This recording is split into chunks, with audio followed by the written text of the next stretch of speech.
देश भर में पेट्रोल और डीजल की कीमतों में एक बार फिर से बढ़ोतरी देखी गई है। तेल कंपनियों ने पेट्रोल 2.61 और लीटर 2.71 प्रति लीटर महंगा कर दिया है।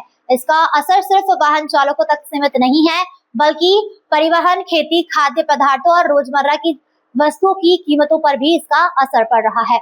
आखिर दाम क्यों बढ़ रहे हैं और इसका असर कितना होगा, आइए जानते हैं। तेल कंपनियों द्वारा पेट्रोल और डीजल के दाम बढ़ाने के बाद आम लोगों की जेब पर अतिरिक्त बोझ पड़ना तय माना जा रहा है। नई कीमतों के अनुसार दिल्ली में पेट्रोल 102.12 और डीजल 95.20 प्रति लीटर हो गया है।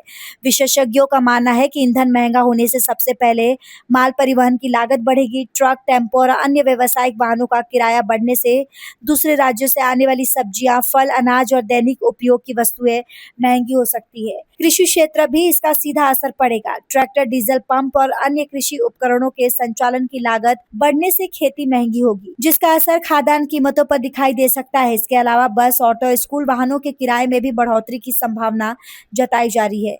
दाम बढ़ने की मुख्य वजह अंतर्राष्ट्रीय बाजार में कच्चे तेल की कीमतों में तेजी बताई जा रही है। वैश्विक तनाव और आपूर्ति संबंधी चिंताओं के कारण क्रूड ऑयल के दाम बढ़े हैं, जिससे तेल कंपनियों पर लागत का दबाव बढ़ा।